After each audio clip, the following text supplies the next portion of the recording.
नमस्कार, जय जय श्री सीताराम मित्रों। चैत्र शुक्ल पक्ष नवमी अर्थात 13 अप्रैल को रात्रि 8:51 पर ग्रह कुल के राजा भगवान भुवन भास्कर अपनी उच्च राशि मेष राशि में गोचर करने जा रहे हैं, जहां ये 15 मई तक विराजमान रहेंगे। लगभग 1 महीने की ये गोचर अवधि आपके लिए बहुत ही खास रहने वाली है, क्योंकि सूर्यदेव उच्च के हैं। प्रोफेशनल लाइफ और व्यापारिक दृष्टिकोण से काफ़ी बड़े परिवर्तन सूर्यदेव अपने गोचर कालखंड के इस टाइम फ्रेम में करवाएंगे। सूर्य का हमारे जीवन से सीधा संबंध होता है साथियों।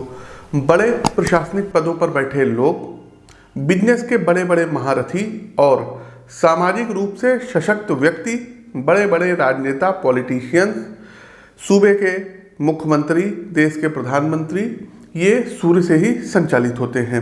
गोचर कालखंड की इस अवधि में आप देखेंगे कि आपकी इच्छा शक्ति अधिक मजबूत और भाग्य शक्तिशाली रहेगा। तो क्या कुछ परिवर्तन आपके लिए भगवान भुवन भास्कर सूर्य नारायण लेकर के आने वाले हैं? विस्तार पूर्वक हम चर्चा करेंगे और आवश्यक उपाय भी बताएंगे। आगे बढ़ने से पहले आपकी जानकारी के लिए बता दें कि अप्रैल माह में हमारा दिल्ली आगमन हो रहा है। तो दिनांक 14, 15 और 16 अप्रैल को आप हमसे दिल्ली में मुलाकात करके अपनी जन्म कुंडली का विश्लेषण करवा सकते हैं। दिनांक 17 और 18 अप्रैल, जी हाँ, ये डेट भी आप लोग नोट कर लीजिए, जयपुर में रहेंगे। तो वहाँ भी आप व्यक्तिगत तौर पर मिल करके हमसे अपनी पत्रिका का विश्लेषण करवा सकते हैं। मई महीने में 2 स्टेट हैं, असम और मेघालय, यहाँ पर हमारा आगमन होगा। तो आप लोग जो है गुवाहाटी की डेट नोट कर लीजिए। 17 और 18 तारीख को आप हमसे गुवाहाटी मिल सकते हैं। 19 और 20 तारीख को आप हमसे शिलोंग में मिल सकते हैं। 22, 23 और 24 तारीख को आप हमसे वापस फिर से गुवाहाटी मिल सकते हैं। गुवाहाटी की लोग बहुत ज़्यादा वहाँ अपना प्रेम दे रहे हैं, काफ़ी जो है मतलब लोग आ रहे हैं कुंडली दिखाने, इसलिए गुवाहाटी का कार्यक्रम थोड़ा सा लंबा हो गया है। तो आप लोग ये डेट नोट कर लीजिए, स्क्रीन के दिए गए नंबरों पर संपर्क कर सकते हैं। आगे बढ़ने से पहले आपकी जानकारी के लिए बता दें कि प्रस्तुत राशिफल आपकी चंद्र राशि व आपकी नाम राशि दोनों पर संयुक्त रूप से आधारित है। तो आप जो है दोनों के अनुसार इस राशिफल को दे सकते हैं और आवश्यक उपाय कर सकते हैं।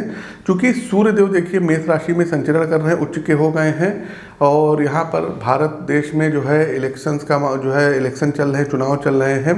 तो हमारी कुछ राजनीतिक भविष्यवाणी है, इसको आप लोग नोट कर लीजिएगा। हम पहले भी कहते आए, फिर भी आप लोगों को जो है याद दिला दें कि 2024 में फिर से बीजेपी सत्ता में आएगी और नरेंद्र मोदी जी ये तीसरी बार प्रधानमंत्री पद पर सुशोभित होंगे। लेकिन उसका वीडियो विस्तार से आएगा। जो चर्चा है कि जो है इतनी सीटें 400 पार, ये सब ऐसा कुछ होने वाला नहीं है। लेकिन हाँ, बीजेपी सत्ता में आएगी और इस बार बीजेपी को थोड़ी सी रणनीति बना करके चलने की आवश्यकता होगी। कुछ उपाय हैं जो हमने उनके जो टॉप के लीडर्स हैं उन तक पहुंचा दिया है। बाकी जो है इन लोगों को बहुत ध्यान देना पड़ेगा, जैसे कि हरियाणा हो गया आपका पंजाब का स्टेट हो गया, आपका बिहार हो गया, उत्तर प्रदेश खास करके आपका हो गया। तो बिहार में भी इनको अच्छा नुकसान हो सकता है और हरियाणा में भी इनको नुकसान हो सकता है।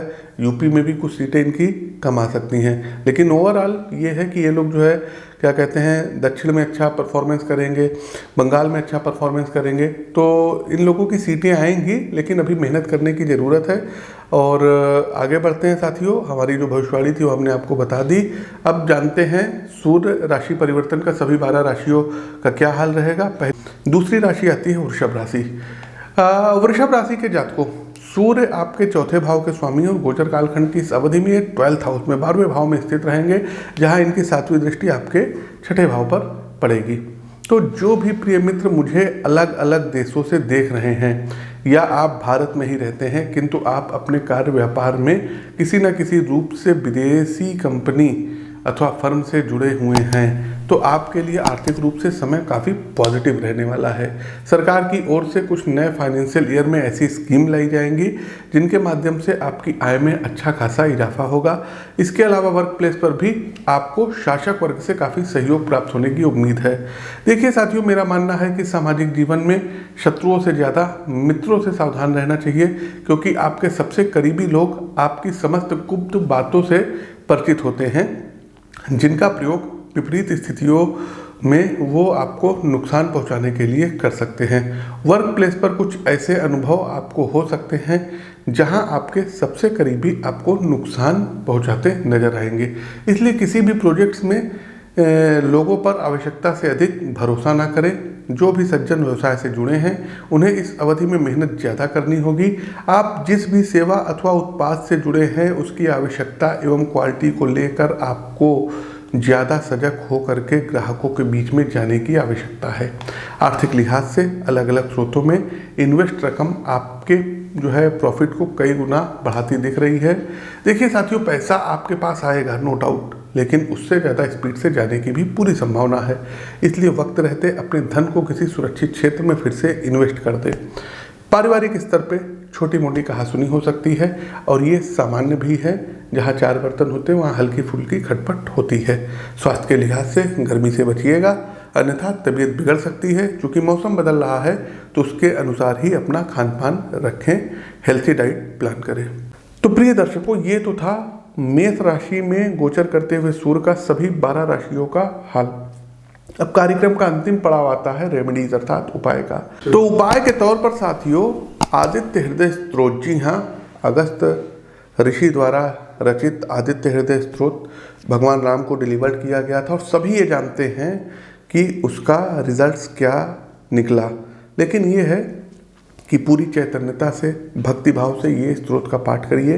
नित्य सूर्य भगवान को आपको अर्घ्य देना रहेगा और आदित्य हृदय स्तोत्र का यदि आप लोग 3 पाठ कर सकते हैं प्रतिदिन तो 1 महीने का समय दे दीजिएगा, फिर आप हमको ढूंढते हुए आएंगे। दूसरी बड़ी चीज कि याज्ञवल्क्य मुनिकृत सूर्य कवच का 1 पाठ प्रतिदिन पूजा करते समय आप लोग करिए। तीसरा और आवश्यक उपाय कि संडे के दिन कोशिश कीजिए कि नमक का सेवन मत करिए और रविवार के दिन अगर कोई लाल रंग की गाय है तो उसको आपको रोटी में गुड़ मिला करके खिलाना होगा। अगला एक काम, घर में जो बड़े बुजुर्ग हैं, माता पिता हैं, दादा दादी हैं, चाचा चाची हैं, बड़े भैया हैं, आपके पैर छू करके आपको आशीर्वाद ऐसे आंखों पे लगाना होगा।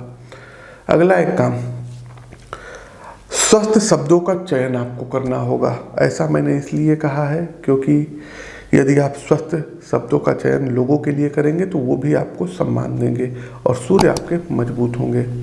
एक काम और ये कर लीजिएगा कि यदि आप मेष राशि के हैं, सिंह राशि के हैं, वृश्चिक राशि के हैं या फिर आप मीन राशि के हैं तो अपनी पत्रिका का विश्लेषण करवा करके एक माणिक्य रत्न आता है रूबी, इसको कॉपर में राइट हैंड के रिंग फिंगर में धारण कर लीजिए यदि आपका बजट है तो।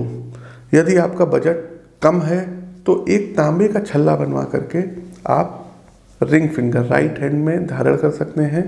जो महिलाएं हैं वो लेफ्ट हैंड के रिंग फिंगर में धारण कर सकती हैं। प्रतिदिन साथियों लाल चंदन का तिलक मस्तक पर आपको लगाना होगा और संडे वाले दिन यदि कहीं आसपास चींटियां दिखें तो उनके लिए थोड़ा सा आटे में पिसा हुआ चीनी का बूरा मिला करके आपको उनको डालना होगा।